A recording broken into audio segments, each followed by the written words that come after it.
Halo, halo, halo, halo. Selamat datang kembali di channel Bermatematika. Pada video kali ini, saya akan mereaksi tentang permasalahan ujian online, khususnya ujian matematika online. Apakah menguntungkan buat siswa? Yakin? Anda yakin menguntungkan?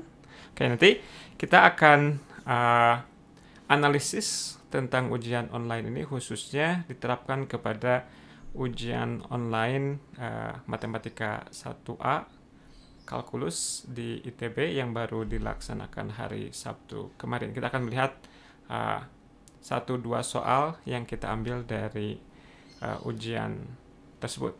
Ya.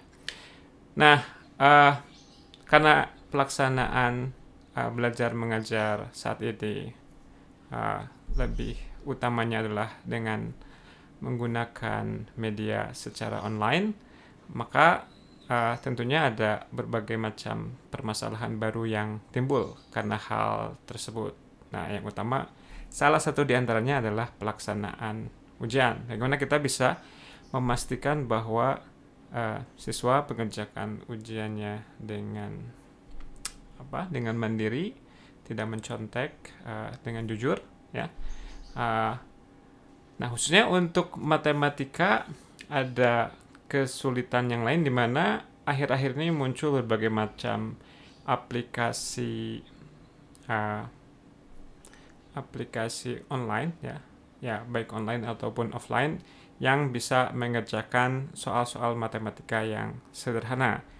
Sebut saja misalkan Photomath atau Symbolab. Anda pakai Photomath? Apakah berguna buat Anda? Oh, yakin? Lebih menguntungkan? Nah, Jadi selain ada masalah apakah dikerjakan oleh si siswa itu sendiri, ada juga permasalahan tentang penggunaan software yang tentunya jadinya membuat beberapa soal menjadi trivial, menjadi tidak ada lagi yang harus dikerjakan karena siswa tinggal memfoto soalnya, kemudian nanti softwarenya akan memberikan langkah demi langkah, bukan hanya jawabannya saja dari dari soal tersebut. Nah, tentunya hal ini juga harus mendorong antisipasi dari para pengajar, ya. Jadi kita harus membuat soal matematika yang tentunya sesuai dengan outcome apa yang ingin kita ukur, ya. Tentunya bukan outcome bagaimana cara memfoto soal dan menguploadnya ke aplikasi, ya. Nah, untuk keperluan hal tersebut kita akan melihat 1-2 soal dari soal kalkulus UAS kalkulus kemarin yang paling sulit setidaknya di kelas yang saya ampu, ya. Oke, ini adalah salah satu soal. Ini soal isian singkat. Nah, karena keterbatasan keterbatasan pelaksanaan ujian online, jadinya soal-soalnya diberikan dalam bentuk pilihan ganda, isian singkat, dan isian terstruktur. Ini adalah di kelas saya ini soal kedua yang tersulit, ya. Mungkin rata-ratanya sekitar 38% yang menjawab ini dengan benar. Oke, kita lihat bersama-sama soalnya. Kita punya fungsi yang kontinu pada selang min tak hingga sampai tak hingga, fungsi f. Kemudian diketahui f itu fungsi ganjil dan periodik dengan periodenya 6. Kemudian kita ingin diberikan nilai integral dari 3 sampai 18, kemudian kita diminta untuk menghitung integral dari 5 sampai 7 f dari 3x dx, ya. Ini bukan kuncinya, ya. Mungkin sebelum kita lanjut, Anda bisa mencobanya terlebih dahulu, ya.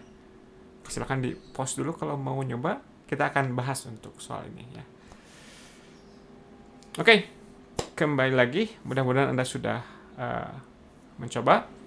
Oke, jadi seperti apa soal ini? Ini kita ada punya fakta f-nya adalah fungsi ganjil dan periodik dengan periode 6.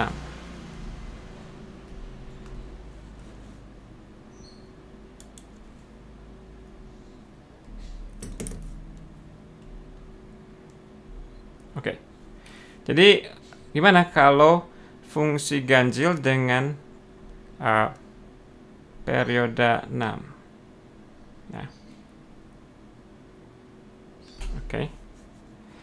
Nah, kita lihat bahwa dari 3 sampai 18 itu kalau dipecah menjadi selang yang panjangnya 3 itu jadi 3 sampai berapa?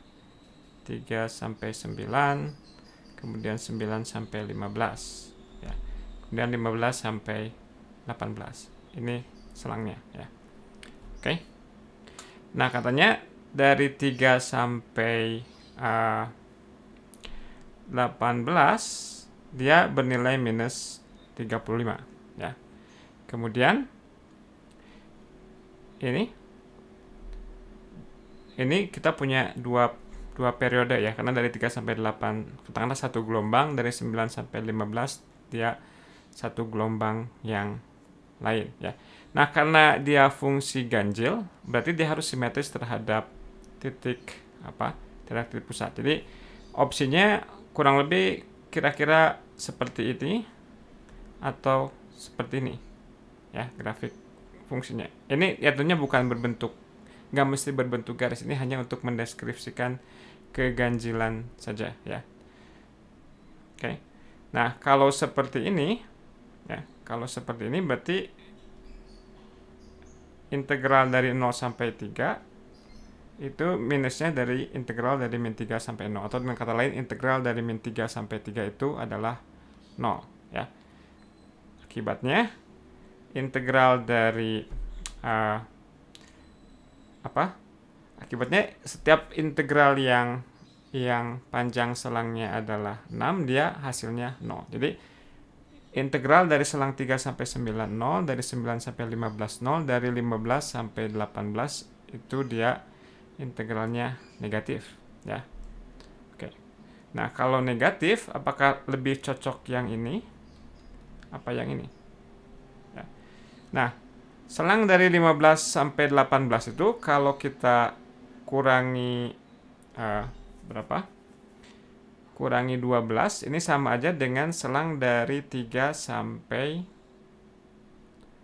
6 ya. Jadi ini mengatakan bahwa karena hasilnya negatif, si kurvanya itu berada di bawah sumbu X untuk selang dari 3 sampai 6 ya. Oke, jadi gambarnya yang betul yang ini dan bukan yang ini, karena kalau yang ini dia akan dari 3 sampai 6 nya akan di atas sumbu X ya. Jadi gambarnya betul yang pertama sini. Oke, kita gambar secara kasar saja. 3 6, kemudian 6 sampai 12 sampai bentar. Ini kalau kita gambar begini, oke, 0 6 6 12, di sini ada 9, kemudian ada 15, ada 18. Kita tinggal mengulang pola ini, begini. Ini panjang intervalnya 6 ya. Berarti berikutnya begini, kemudian begini, lanjut lagi begini, kemudian begini. Oke. Nah, karena tadi integral dari 3 sampai 15 itu 0, karena kan ini dikurangi yang ini, kemudian ini dikurangi yang ini, kemudian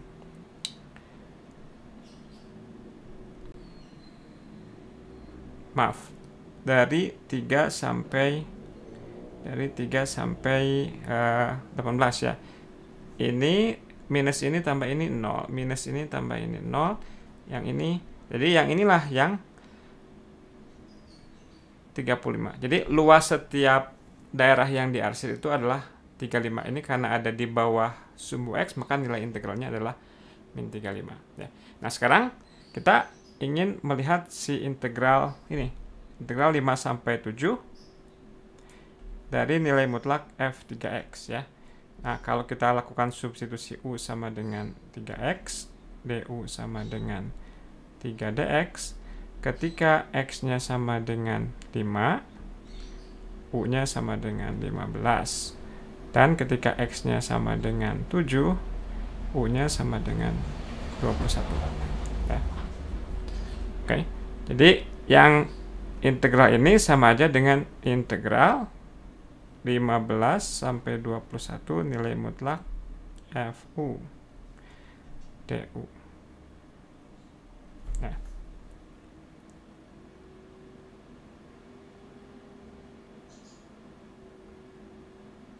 Oke.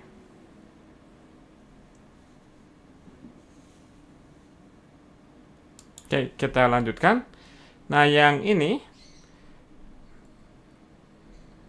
kita perlu menggambarkan grafik nilai mutlak fx ya dari 15 sampai 21. Jadi kalau kita lanjutkan ini 21 sampai sini. Ya.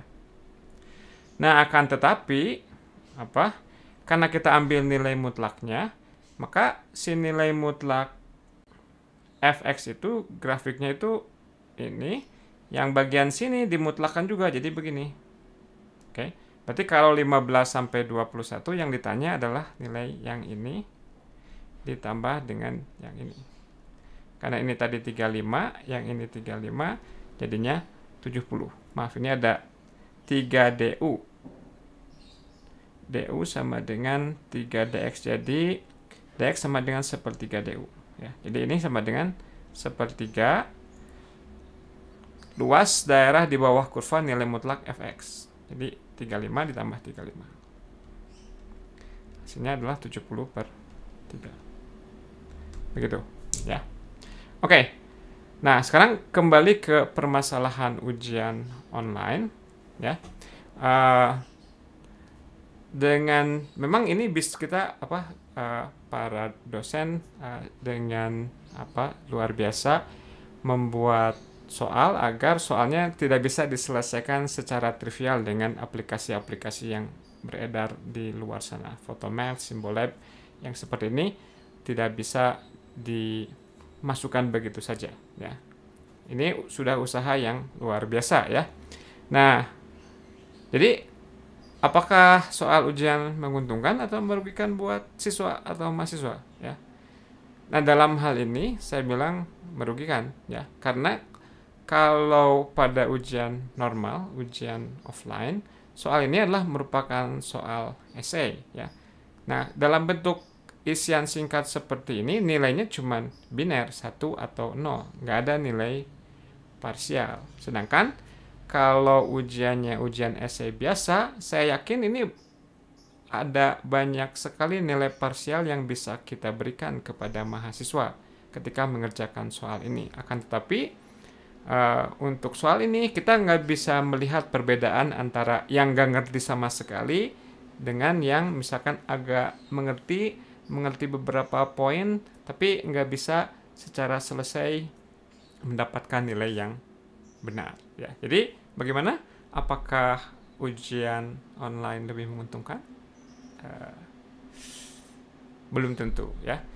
Nah, untuk soal yang tersulit, kalau Anda ingin mencoba, ini adalah soal yang nilainya paling kecil di kelas saya.